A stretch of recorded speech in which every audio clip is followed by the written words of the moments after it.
3, 2, 1, bora gravar, hein? Olha, Lucas Moura tem revivido, vamos dizer assim, um momento que estava ali perdido na carreira dele, que é o momento artilheiro. O homem tá fazendo gols nessa temporada e eu vou trazer alguns detalhes e bastidores de como tem sido esse trabalho do Lucas Moura artilheiro. Já fez 13 gols nessa temporada. E vou falar também um pouco sobre uma polêmica vazia. Essa história do Palmeiras folgar e não ter futebol, se isso atrapalhou ou vem atrapalhando nessa queda de rendimento. Palmeiras que empatou contra o Fortaleza, perdeu o derby contra o Corinthians e tá se distanciando ali do Botafogo na briga pelo título do Campeonato Brasileiro. Ainda dá tempo do Verdão chegar, mas eu quero trazer números sobre essa questão de folgas e tal, uma apuração que eu fiz dentro do Verdão e que gerou toda essa polêmica nas redes sociais, principalmente com a torcida do Verdão. Eu quero trazer detalhes, números,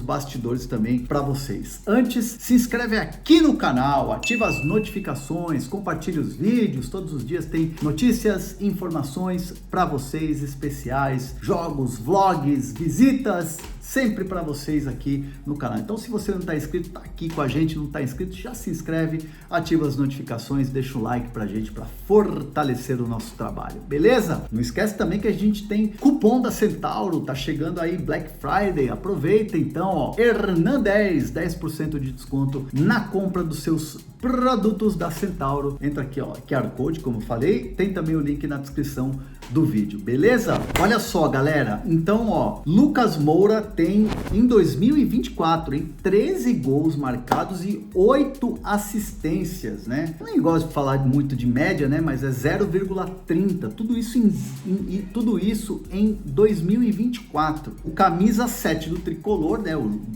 Lucas Moura, 2016, 2017, quando ele tava lá no PSG, ele fez 19 gols, né? Já faz um tempinho, né? E vamos combinar que no campeonato francês, na temporada francesa, é mais fácil de meter gol também, né? Bem mais fácil de meter gol, né? Ele fez 19 gols em 53 jogos, né? Mais jogos do que os 42 que ele atuou agora, né? São 11 jogos a mais. Tudo bem que ainda tem umas rodadas a mais do brasileiro. Para jogar, ele pode fazer mais gols, vai voltar pro Morumbi, aquela coisa toda. Então ele pode aumentar essa conta aí. Desde que o Lucas voltou ao São Paulo, era para ser esse jogador protagonista, fazendo gols, né? Dando mais assistências, um jogador mais próximo do gol, né? E é um jogador que teve uma lesão, ficou um período parado ali e ele se cobrou muito, né? De chegar e ajudar mais o time nessa questão de estar mais próximo do gol. E obviamente ele tá muito feliz com esses resultados, né? Para vocês terem uma ideia, o Luciano é o artilheiro do time com 16 gols, o Caleri tem 14, então ele tá muito próximo dos caras que são os fazedores de gol, né? São os caras que são os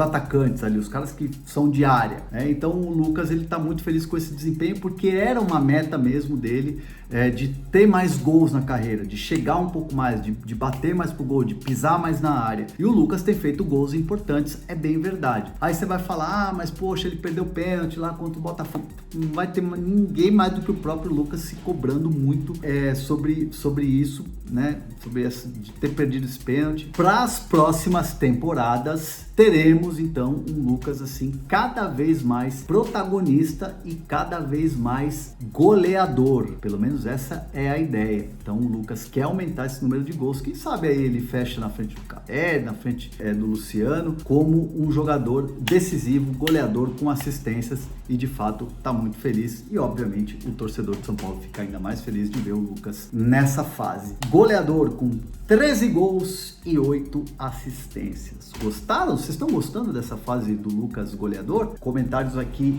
galera. Deixa eu falar agora de uma polêmica vazia, porque na entrevista coletiva do Abel Ferreira, depois do derby, né, da derrota pro Corinthians lá em Itaquera, na Neoquímica Arena, houve um questionamento, né, houve uma fala na entrevista coletiva que o Abel rebateu sobre o Palmeiras folgar mais e ter pouco futebol, né, dando a entender que o Palmeiras estava dando muitas folgas num momento em que tinha um calendário um pouco mais espaçado, né, um calendário só com o Campeonato Brasileiro. Pois bem, fui buscar números, fui buscar bastidores, se de fato o Palmeiras estava dando mais folga, se de fato tinha mais tempo de descanso do que treinamento. E existe um mito mesmo, assim, no futebol, de que quando tem, por exemplo, data FIFA, o time volta pior, porque não treina. Isso, na verdade, é um grande mito, né? Porque os times, não adianta você ficar treinando e, enfim, isso os próprios profissionais do futebol, profissionais de preparação física dizem que é uma situação que não tem nada a ver, né? Que o descanso, ele faz parte também da preparação. Todos os profissionais falam isso em entrevistas, em conversas, que isso é uma situação absolutamente normal. O descanso, ele é parte da programação de treinamento, de preparação, seja para competições, para finais de campeonato, para pré-temporadas. Enfim, diante disso, o Palmeiras entende que essa crítica que tomou conta das redes sociais, tomou conta da torcida do Palmeiras, ela é uma crítica que é uma narrativa que não tem nada a ver, que é desrespeitosa, inclusive, aos profissionais do Palmeiras. O Palmeiras, por exemplo, desde que foi eliminado das Copas, né, foram 9 jogos, 6 vitórias, 2 empates e uma derrota. Essa derrota que foi no derby. O Palmeiras emplacou a sequência de 6 vitórias, né? Que foi São Paulo, né? O Clássico, Cuiabá, Atlético Paranaense, Vasco, Criciúma, Atlético Mineiro. E aí, nessa sequência de vitórias, onde não se tinha Copas, era só Campeonato Brasileiro, essa fonte minha do Palmeiras falou, não teve nenhum questionamento sobre estar folgando, né? Ou treinando. Não teve. O time tava ganhando, tava tudo certo. Então, assim, quando o time empata com Fortaleza e joga contra o Corinthians, aí, poxa, tá folgando demais. Então, muito o resultado, né, movendo ali a crítica. Então, assim, é difícil você equalizar isso. Um outro questionamento é, no período de 17 de julho até 21 de agosto, quando o Palmeiras enfrentou, inclusive, Botafogo no Brasileiro e pela Libertadores, nesse período de 35 dias, o clube treinou 22 vezes, né? Disputou 11 jogos e teve 2 folgas só. Então vamos lá, o time ficou 35 dias, direto, né? Direto, porque era um calendário maluco, tinha Copas, tinha Brasileiro, era um período que inclusive a gente noticiou aqui várias vezes. Nesse período de 35 dias foram 22 treinos, os jogos e só 2 dias de folga. 2, né? E aí nesse período foi eliminado de 2 Copas. Foram 2 Copas em que o Palmeiras foi eliminado, né? Foi eliminado de Copa do Brasil, foi eliminado de Libertadores, né? Então, assim, poxa, folgou 2 vezes, treinou demais, 22 treinos e foi eliminado?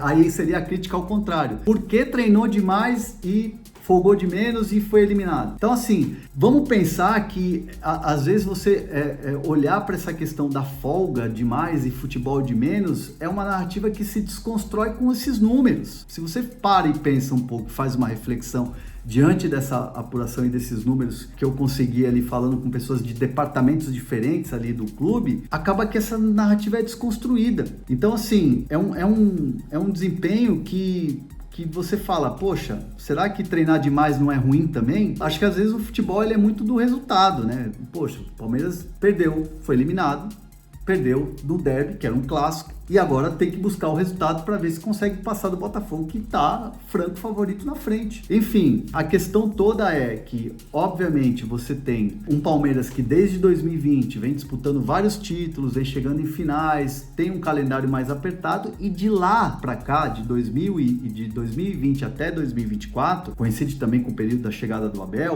359 partidas, né, de lá para cá. E aí é viagem, treino, ativação em hotel, pressão, aquela coisa de pressão de resultado, noite que você passa ali com concentração, longe de família e tal. Tudo isso gera um desgaste muito grande. Então, assim, o Palmeiras, nos últimos anos, por ser um clube muito vencedor, tem essa questão. Diante disso, trazendo esses bastidores, eu jogo a reflexão para vocês. E aí, é folga demais e futebol de menos? É treino demais e, de repente, folga de menos que eliminou na Copa Libertadores, por exemplo, naquele período de 22 treinos e 35 dias direto, com competição, inclusive enfrentando o próprio Botafogo? Fica a reflexão. Quero comentários aqui, debate aberto aqui, vamos trocar ideia sobre essa questão do Palmeiras. Faltou treino? Foi folga demais? Tamo junto!